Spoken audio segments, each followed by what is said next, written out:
నమస్కారం, శ్రావ్య TV news కి స్వాగతం. నేను శ్రీ సౌజన్య. ముందుగా headlines. Governor Tamilisai Twitter account hack. YSRCP 4వ జాబితాపై కసరత్తు. 25 నుండి కీలక భేటీలు. అంబేద్కర్ విగ్రహావిష్కరణ పోస్టర్ విడుదల. టీడీపీ జనసేన కూటమికి 130 నుండి 155 సీట్లు పక్కా. ఎంపీ రఘురామకృష్ణరాజు ఆసక్తికర కామెంట్స్.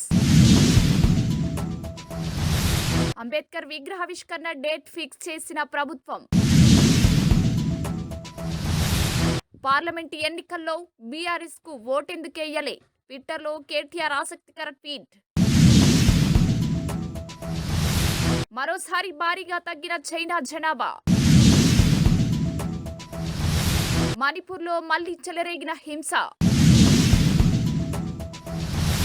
అస్సాంలో కంపించిన భూమి, భయాందోళనలో ప్రజలు. రామయ్య ప్రాణ ప్రతిష్ఠ కార్యక్రమానికి రావాలంటూ చంద్రబాబుకు ఆహ్వానం. 22న అయోధ్య రామాలయ ప్రారంభం. ఇక వివరాల్లోకి వెళ్తే, తమిళసై ట్విట్టర్ అకౌంట్ హ్యాక్. రాజకీయ నేతలు, ప్రభుత్వ అధికారులకు చెందిన ట్విట్టర్ అకౌంట్లు ఇటీవల వరుసగా హ్యాకింగ్ కు గురవుతున్నాయి. ఈ అకౌంట్లు హ్యాక్ చేసిన సైబర్ నేరగాళ్లు డీపీలు మార్చడం, సంబంధం లేని పోస్టు పెడుతున్నారు. గతంలో ఆర్టీసీ ఎండీ సజ్జనార్, మాజీ మంత్రి కేటీఆర్ ట్విట్టర్ అకౌంట్లు కూడా హ్యాక్ అయిన సంగతి తెలిసిందే. మొన్న తెలంగాణ వైద్యారోగ్య శాఖ మంత్రి దామోదర రాజనరసింహ ఫేస్బుక్ పేజ్ ని హ్యాక్ చేసిన కేటుగాళ్లు తాజాగా governor Tamilisai Twitter account hack చేశారు. సైబర్ క్రైమ్ పోలీసులకు రాజ్భవన్ అధికారులు ఫిర్యాదు చేశారు. సైబర్ క్రైమ్ పోలీసులు దర్యాప్తు చేపట్టారు. అసెంబ్లీ, లోక్సభ ఎన్నికల్లో అన్ని స్థానాల్లో గెలిపే లక్ష్యంగా వైఎస్ఆర్సీపీ మార్పులు చేర్పులు చేస్తోంది. సంక్రాంతి పండుగ కారణంతో 3 రోజుల పాటు అభ్యర్థుల మార్పులు చేర్పులు కసరత్తుకి బ్రేక్ పడింది. తిరిగి ఇవాళ మళ్లీ ఆ చర్చలు కొనసాగుతున్నాయి. వాస్తవానికి 4వ జాబితా పండుగ ముందే విడుదల కావాల్సి ఉంది. 5-6 స్థానాలకు మార్పుల విషయంలో స్పష్టత వచ్చినప్పటికీ ఆ నిర్ణయాన్ని వాయిదా వేసింది. దీంతో నేడో రేపో ఆ జాబితా వెలువడే అవకాశాలు కనిపిస్తున్నాయి. సీట్ల మార్పుల విషయంలో పార్టీ అధ్యక్షుడు ముఖ్యమంత్రి వైఎస్ జగన్మోహన్ రెడ్డి పూర్తి స్పష్టతతో ఉన్నారు. పార్లమెంటు, అసెంబ్లీ స్థానాలను కలిపి ఇప్పటిదాకా 59 స్థానాలకు ఇన్ఛార్జీలను మార్చింది వైఎస్ఆర్సీపీ. తొలి జాబితాలో 11 స్థానాలకు, రెండో జాబితాలో 27 స్థానాలకు, ఇక మూడో జాబితాలో 21 స్థానాలకు ఇన్ఛార్జీలను మార్చేసింది. పలు చోట్ల సిట్టింగ్ స్థానాల మార్చగా సామాజిక న్యాయం పాటిస్తూ కొత్త వాళ్లకు అవకాశం కల్పించింది. ముఖ్యమంత్రి వైఎస్ జగన్మోహన్ రెడ్డి రాష్ట్ర పర్యటనకు సిద్ధమయ్యారు. మొదటగా సీఎం జగన్ ఉత్తరాంధ్ర జిల్లాలో పర్యటిస్తారు. ఈ నెల 25వ తేదీ నుండి ఈ రీజనల్ క్యాడర్ సమావేశాలు మొదలు కానుండగా తొలి సమావేశానికి విశాఖ భీమిలి వేదిక కానుంది. పార్టీ కేడర్ను ఎన్నికలకు సన్నద్ధం చేయడమే లక్ష్యంగా ఈ భేటీలు జరపనుంది వైఎస్ఆర్సీపీ. అంబేద్కర్ విగ్రహావిష్కరణ పోస్టర్ విడుదల. డాక్టర్ బిఆర్ అంబేద్కర్ విగ్రహావిష్కరణ పోస్టర్ను ఎంపీ విజయసాయిరెడ్డి విడుదల చేశారు. తాడేపల్లిలోని వైఎస్ఆర్సీపీ కేంద్ర కార్యాలయంలో జరిగిన ఈ కార్యక్రమంలో సామాజిక సమతా సంకల్పం సభ, సామాజిక న్యాయ మహాశిల్పం పేరుతో పోస్టర్ విడుదల చేశారు. టీడీపీ జనసేన కూటమికి 130 నుండి 155 సీట్లు పక్కా. ఎంపీ రఘురామకృష్ణరాజు ఆసక్తికర కామెంట్స్. రాబోయే ఎన్నికల్లో టీడీపీ జనసేన కూటమికి 130 నుండి 155 సీట్లు పక్కా అని రాసి పెట్టుకోండి అంటూ వైసీపీ రెబల్ ఎంపీ రామకృష్ణరాజు అన్నారు. ఆసక్తికర వ్యాఖ్యలు చేశారు. ఇవాళ భీమవరం మండలం రాయలం గ్రామంలో టీడీపీ జనసేన నాయకులతో ఆయన ఆత్మీయ సమావేశం నిర్వహించారు. ఈ సందర్భంగా ఎంపీ రఘురామ మాట్లాడుతూ వైఎస్ షర్మిల కాంగ్రెస్ నుండి బరిలోకి దిగితే వైసీపీ ఓట్లు చీలుతాయని సంచలన వ్యాఖ్యలు చేశారు. విజయవాడ వేదికగా ప్రపంచంలోని అతి ఎత్తైన రాజ్యాంగ నిర్మాత డాక్టర్ బిఆర్ అంబేద్కర్ 125వ విగ్రహాన్ని ఆంధ్రప్రదేశ్ ప్రభుత్వం అత్యంత ప్రతిష్టాత్మకంగా రూపొందిస్తుంది. అయితే విగ్రహావిష్కరణకు తాజాగా ప్రభుత్వం ఓ డేట్ ఫిక్స్ చేసింది. జనవరి 19న విగ్రహాన్ని ముఖ్యమంత్రి వైఎస్ జగన్మోహన్ రెడ్డి ఆవిష్కరించనున్నారు. విగ్రహావిష్కరణ స్మృతివనం ప్రారంభోత్సవానికి రాష్ట్ర నలుమూలల నుండి ప్రజలు విజయవాడకు తండోపతండాలుగా తరలివచ్చే అవకాశం ఉంది. ఈ మేరకు ఎవరికి ఎలాంటి ఇబ్బంది కలగకుండా అధికారులు అన్ని ఏర్పాట్లు చేస్తున్నారు. సుమారు 1,20,000 మంది సమక్షంలో విగ్రహావిష్కరణ కార్యక్రమం అట్టహాసంగా నిర్వహిస్తున్నట్టు సమాచారం. బులెటిన్లో షార్ట్ బ్రేక్.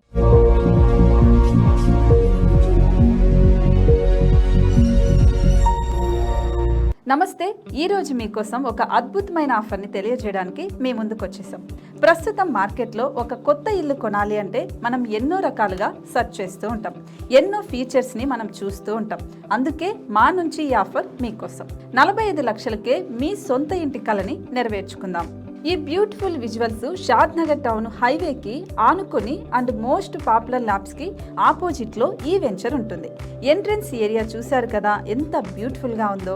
స్పెక్ట్రా సిటీ ఇదొక గేటెడ్ కమ్యూనిటీ. 120 గజాల డబుల్ బెడ్రూమ్ హౌసెస్ ఇందులో కన్స్ట్రక్ట్ చేయబడి ఉన్నాయి. ప్రతిష్టాత్మక సంస్థ స్పెక్ట్రా సిటీ మీకు అందిస్తోంది double bedroom individual houses. Total house వచ్చేసి మనకు 120 స్క్వేర్ యార్డ్స్ లో ఉంది, అంటే 120 గజాలు.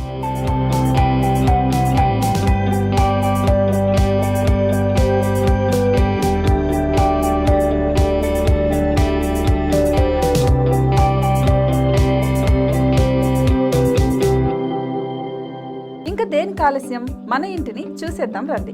ఇక్కడ చూశారు కదా మనకు ఎంట్రన్స్ లోనే హాల్ ఉంటుంది. హాల్ అనేది 15x16 ఇంచెస్ లో ఉంటుంది. ఇప్పుడు చూస్తున్నట్లయితే మాస్టర్ బెడ్రూమ్. ఈ మాస్టర్ బెడ్రూమ్ అనేది మనకు 12x10 ఇంచెస్ వస్తుంది. దీనికి అటాచ్డ్ బాత్రూమ్ కూడా ఉంటుంది. ఇప్పుడు చూస్తుంది సెకండ్ బెడ్రూమ్.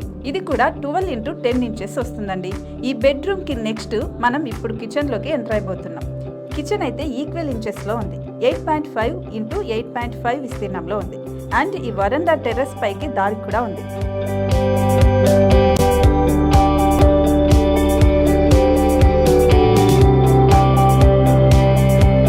టెర్రస్ పై నుంచి వ్యూ చూశారు కదండి ఎంత బ్యూటిఫుల్ గా ఉందో. ఇలాంటి ప్రశాంతమైన వాతావరణం అనేది మనకు సిటీ నుంచి 38 కిలోమీటర్ల దూరంలోనే ఉంటుంది. ఇంకా వరండా అండ్ పార్కింగ్ ప్లేస్ అలాగే ఓపెన్ స్పేస్ తో కలుపుకొని మనకు 18 చదరపు గజాలు ఉంటుంది. ఓపెన్ స్పేస్ తో 102 చదరపు గజాల కన్స్ట్రక్షన్ తో ఈ ఇల్లు డిజైన్ చేయబడి ఉంది.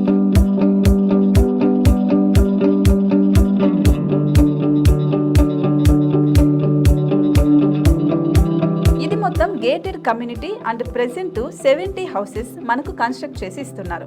అందులో 45 హౌసెస్ మాత్రం సేల్ అయిపోయాయి. ఇంకా 25 మాత్రమే ఉన్నాయి. అలాగే లిమిటెడ్ ఎడిషన్స్ మాత్రమే ఉన్నాయి. హైవే రోడ్డు నానుకొని తూర్పు పడమర ఫేసింగ్ కి నిర్మాణమై ఉంటాయి. షాద్ నగర్ లో ఎంఎస్ఎన్ ల్యాబ్ కి ఎదురుగా ఉంది ఈ డబుల్ బెడ్రూమ్ ఇండిపెండెంట్ హౌసెస్ మిమ్మల్ని ఆహ్వానిస్తున్నాయి. మనకి వెంచర్ ఓవరాల్ గా ఎగ్జిట్ నెంబర్ 16 నుంచి 38 కిలోమీటర్లు వస్తుంది. అలాగే కొత్తూరు జంక్షన్ నుంచి 15 కిలోమీటర్స్ మాత్రమే ఉంటుంది. షాద్ నగర్ మున్సిపాలిటీ పరిధిలో నేషనల్ రిమోట్ సెన్సింగ్ కి ముందే ఈ వెంచర్ ఉంటుంది. నగర కాలుష్యానికి దూరంగా స్వచ్ఛమైన ప్రకృతికి దగ్గరగా రూపుదిద్దుకున్న సుందరమైన డబుల్ బెడ్రూమ్ ఇండిపెండెంట్ హౌసెస్ ఇవి. ఇప్పుడు సొంతం చేసుకోవడానికి సంసిద్ధంగా ఉన్నాయి. కేవలం 45 లక్షలకే సరసమైన ధరలతో మిమ్మల్ని ఆహ్వానిస్తున్నాయి. ఇంకెందుకు ఆలస్యం, కింద స్క్రోల్ అవుతున్న నెంబర్ కి డయల్ చేయండి. వెంటనే సైట్ విజిట్ స్లాట్ ని బుక్ చేసుకోండి. మీ సొంతింటి కలని నెరవేర్చుకోండి.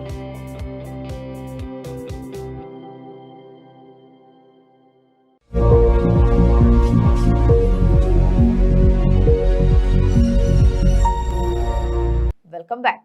రాష్ట్రంలో లోక్సభ ఎన్నికల వేడి అప్పుడే రాజుకుంటుంది. ఇప్పటికే ప్రధాన పార్టీ అధినేతలు మెజార్టీ ఎంపీ సీట్లకు కైవసం చేసుకుంటామని స్టేట్మెంట్లు ఇస్తున్నారు. ప్రతి లోక్సభ సెగ్మెంట్లో ముఖ్య నాయకులు కార్యకర్తలతో సమావేశమై ఎన్నికలకు ఎలా సమాయత్తమవ్వాలో దిశానిర్దేశం చేస్తున్నారు. ఈ నేపథ్యంలో ఇవాళ బీఆర్ఎస్ వర్కింగ్ ప్రెసిడెంట్ మాజీ మంత్రి కేటీఆర్ తన ట్విట్టర్ ఖాతాలో ఆసక్తికర వ్యాఖ్యలు చేశారు. 2024 పార్లమెంట్ ఎన్నికల్లో తెలంగాణ టీం కేసీఆర్ కు ఎందుకు ఓటు వేయాలి అంటూ వినూత్న కంప్లైనింగ్ తెరలేపారు. 16-17 లోక్సభ గణాంకాలను ఒకసారి పరిశీలిస్తే బీఆర్ఎస్ పార్టీ ఎంపీలు తెలంగాణ హక్కులు ప్రయోజనాల కోసం అవిశ్రాంతంగా పనిచేశామని అన్నారు. కేంద్ర ప్రభుత్వాన్ని విధానాలను ప్రశ్నించడం, డిమాండ్ చేయడంలో ఎంత బాగా పనిచేశారో తెలుస్తుంది. 2014లో ప్రత్యేక రాష్ట్రం సాధించినప్పుడు తెలంగాణకు ఉన్న ఏకైక గొంతుగా టీఆర్ఎస్ మాత్రమేనని గుర్తు చేశారు. 2024లో కూడా లోక్సభకు తెలంగాణ నుండి బీఆర్ఎస్ నుండి ప్రాతినిధ్యం ఉందన్నారు. నాడు నేడు ఏనాడైనా తెలంగాణ గలం, తెలంగాణ బలం, తెలంగాణ దళం మనమే అంటూ కేటీఆర్ ట్వీట్ చేశారు.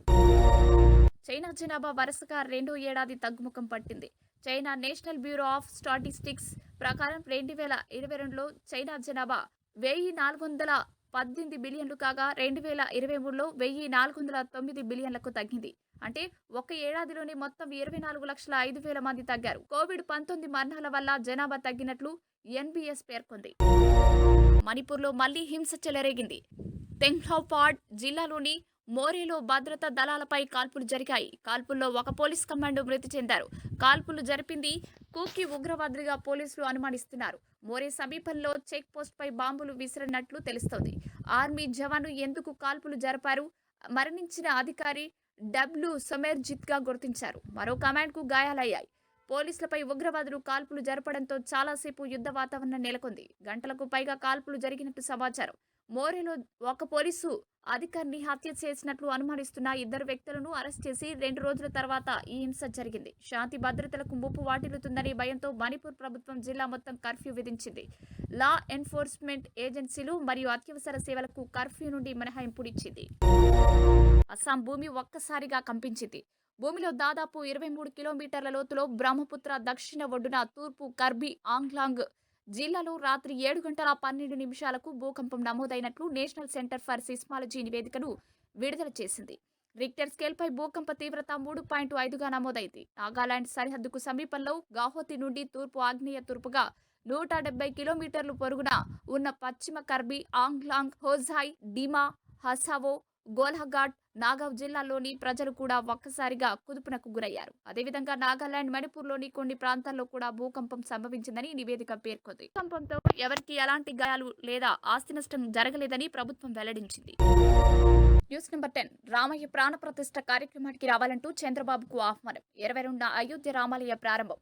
దాదాపు 6,000 మంది అతిథుల సమక్షంలో రామయ్య ప్రాణ ప్రతిష్టాపన కార్యక్రమం. చిరంజీవి, పవన్ కళ్యాణ్ సహా పలువురు ప్రముఖులకు ఇప్పటికే ఆహ్వానాలు. అయోధ్య రామాలయంలో శ్రీరామ ప్రాణ ప్రతిష్ఠ కార్యక్రమానికి రావాల్సిందిగా ఇప్పటికే అనేక మంది ప్రముఖులకు ఆహ్వానాలు వెళ్లాయి.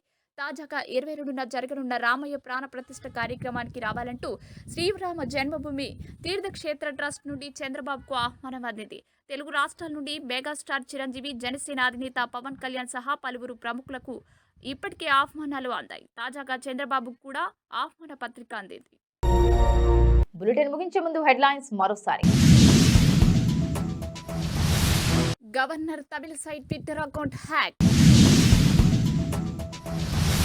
వైఎస్ఆర్సీపీ 4వ జాబితాపై కసరత్తు. 25 నుండి కీలక భేటీలు. అంబేద్కర్ విగ్రహావిష్కరణ పోస్టర్ విడుదల. టీడీపీ జనసేన కూటమికి 130 నుండి 155 సీట్లు పక్కా. ఎంపీ రఘురామకృష్ణరాజు ఆసక్తికర కామెంట్స్. అంబేద్కర్ విగ్రహావిష్కరణ డేట్ ఫిక్స్ చేసిన ప్రభుత్వం. పార్లమెంటు ఎన్నికల్లో బీఆర్ఎస్ కు ఓటెందుకేయలే. ట్విట్టర్లో కేటీఆర్ ఆసక్తికర ట్వీట్. మరోసారి భారీగా తగ్గిన చైనా జనాభా. మణిపూర్లో మళ్లీ చెలరేగిన హింస. అస్సాంలో కంపించిన భూమి, భయాందోళనలో ప్రజలు. రామయ్య ప్రాణ ప్రతిష్ఠ కార్యక్రమానికి రావాలంటూ చంద్రబాబుకు ఆహ్వానం. 22న అయోధ్య రామాలయ ప్రారంభం. ఇవి బులెటిన్ విశేషాలు. మరొక బులెటిన్తో మళ్ళీ కలుసుకుందాం. అంతవరకు సెలవు. నమస్కారం.